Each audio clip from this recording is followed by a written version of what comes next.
नमस्कार फ्रेंड्स, आज की वीडियो में हम जानेंगे AWS और DG कैटेगरी स्टूडेंट के एडमिशन के बारे में। जो एकेडमिक ईयर 2023 और 24 सेशन का रजिस्ट्रेशन शुरू हो चुका है। अप्लाई करने से पहले स्कूल के क्राइटेरियाज के बारे में जानना बेहद ज़रूरी होता है ताकि अप्लाई करने में कोई कमी न रहे।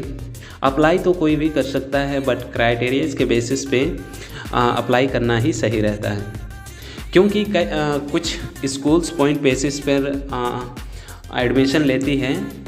आखिर पॉइंट सिस्टम होता क्या है और कैटेगरीज कौन कौन सी है, एज क्राइटेरियाज क्या हैं, फॉर्म भरने का लास्ट डेट क्या है और क्या डीजी कैटेगरी स्टूडेंट के लिए इनकम सर्टिफिकेट नेसेसरी है, तो इसके बारे में हम डिटेल में आगे देखते हैं। फर्स्ट हम देखते हैं इसके कैटेगरीज के बारे में। कैटेगरीज में फर्स्ट है आपका AWS यानी इकोनॉमिकल वीकर सेक्शन, जिसके अंदर आपका फैमिली का एनुअल इनकम 1 लाख से कम का होना चाहिए फ्रॉम ऑल द सोर्स। दूसरा आपका DG ग्रुप यानी डिसएडवांटेज ग्रुप, इसके अंदर शेड्यूल कास्ट यानी SC ST OBC का आपका नॉन क्रीमी लेयर है। उसके बाद disability and orphan and transgender और children with affected by the HIV वालों के लिए there is no need to submit any income certificate. इसके अलावा CWD यानी चिल्ड्रेन विद डिसेबिलिटी, बच्चों के लिए भी इनकम सर्टिफिकेट नॉट रिक्वायर्ड। सो आप यहाँ देख सकते हैं। अगला हम देखते हैं इनका एज क्राइटेरिया, एज लिमिट क्या है। यहाँ आप देख सकते हैं कि class pre school and nursery के लिए 3 से 5 इयर्स ओल्ड के लिए एलिजिबल हैं और प्री प्राइमरी और KG के बच्चों के लिए 4 से 6 ईयर है और क्लास 1 के लिए 5 से 7 ईयर्स। और ये आपका एज 31 मार्च 2023 से ये काउंट होगा।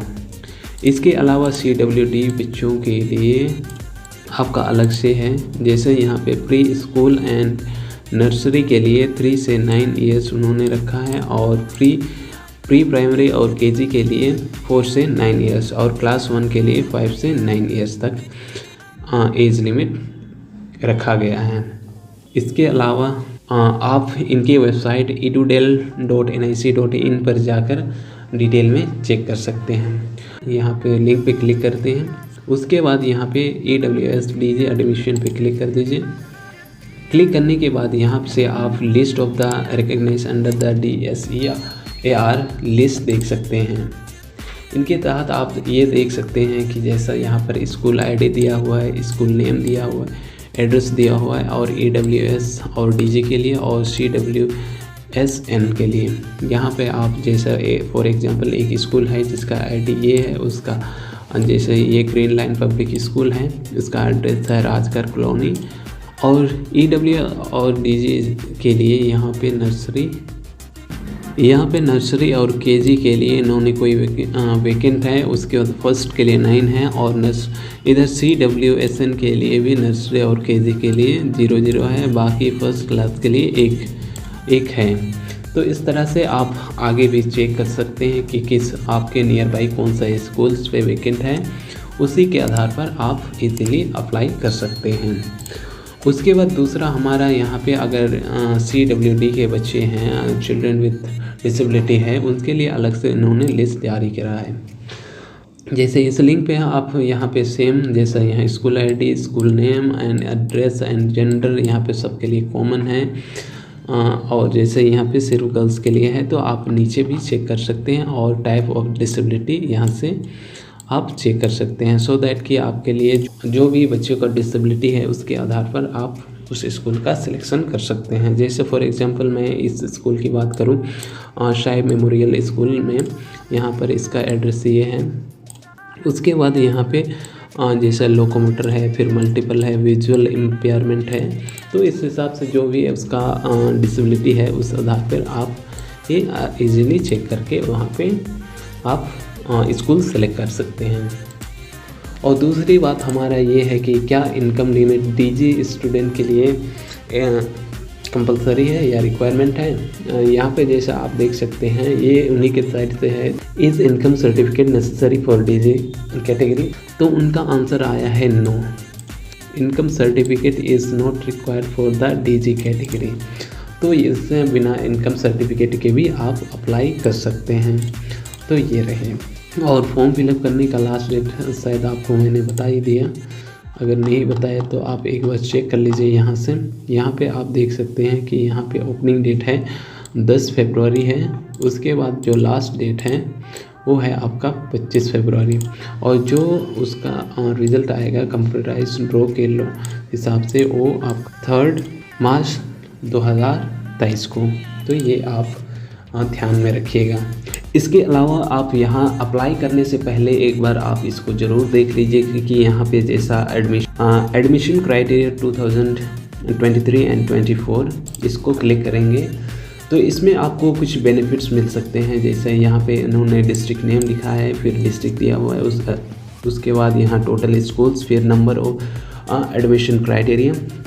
यहाँ से बहुत सारे स्कूल्स ने अपना क्राइटेरिया रखा हुआ है और कुछ ने अपना क्राइटेरिया नहीं रखा हुआ है। तो ये आपके लिए कुछ पॉइंट बेसिस पर है, तो आपको कुछ बेनिफिट हो सकता है। जैसा आप यहाँ पे ईस्ट डिस्ट्रिक्ट के देख सकते हैं, टोटल स्कूल है आपका 143, उसमें से जिन्होंने क्राइटेरिया रखा हुआ है उसमें से 116 है, और बाकी जिन्होंने क्राइटेरिया नहीं रखा है उसमें से 27 है।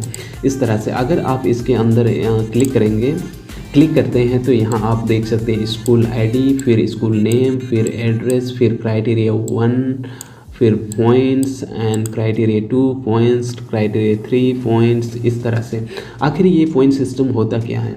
तो हम चलिए फॉर एग्जांपल कोई एक स्कूल्स को सिलेक्ट कर लेता हूँ। 37 पे कोई स्कूल है जिसका आईडी ये है, जय इंदल मेमोरियल पब्लिक स्कूल, और इसका एड्रेस है मेन रोड कोंडली। इन्होंने नेबरहुड के लिए रखा है 40 पॉइंट्स, मतलब नियर बाई कोई भी आसपास रहता है उसके लिए उनका बेनिफिट पॉइंट 40 रखा हुआ है। अगर बच्चा नियर बाई में रहता है तो उनको एक्स्ट्रा 40 पॉइंट्स मिल सकता है। उसके अलावा क्राइटेरिया 2 है सिबलिंग्स। अगर कोई भी कैंडिडेट्स या स्टूडेंट जो अप्लाई करने वाले हैं उनके सिबलिंग, एल्डर सिस्टर या ब्रदर वहाँ पढ़ रही है या रहा है तो उसके लिए बेनिफिट्स 20 पॉइंट उन्होंने रखा है। उसके अलावा क्राइटेरिया 3 है सिंगल पेरेंट्स के लिए। अगर बच्चे का सिंगल पेरेंट्स है तो उनके लिए उन्होंने 20 पॉइंट रखा हुआ है। उसके अलावा यहाँ पे गर्ल चाइल्ड, अगर गर्ल चाइल्ड है और उसने अप्लाई करा है तो उसके लिए भी बेनिफिट्स 10 पॉइंट रखा हुआ है। इस तरह से बहुत सारे आपका यहाँ पॉइंट बेसिस है, तो एक बार आप इसको चेक कर लीजिए सो दैट कि आपके लिए जो बेनिफिट्स मिलना है वो बेनिफिट्स मिल सके। जैसा यहाँ अलुमनी इसका मतलब ये है कि आपके जो कैंडिडेट हैं उनके पेरेंट्स में फादर या मदर अगर उस स्कूल में से पढ़े हैं तो उनके लिए उन्होंने 10 पॉइंट रखा हुआ है। तो इस तरह से बहुत सारे हैं, जैसा कहीं पर आपको देखने को मिलेगा। अगर parents lost due to the कोविड-19 इनके लिए उन्होंने इस स्कूल ने 5 पॉइंट रखा हुआ है, और डिसेबिलिटी है। इस तरह से आप एक बार अपने डिस्ट्रिक्ट के हिसाब से एक बार ज़रूर चेक कर लीजिए सो दैट कि आपको जो बेनिफिट्स इनके तरफ से मिल रहा है वो आपको मिल सके। तो आप अप्लाई करने से पहले ये डिटेल्स सारी कलेक्ट कर लीजिए सो दैट कि आपके लिए ये इजी हो जाएगा। और नेक्स्ट वीडियो में हम बात करेंगे अप्लाई करने का प्रोसीजर। तब तक के लिए बाय।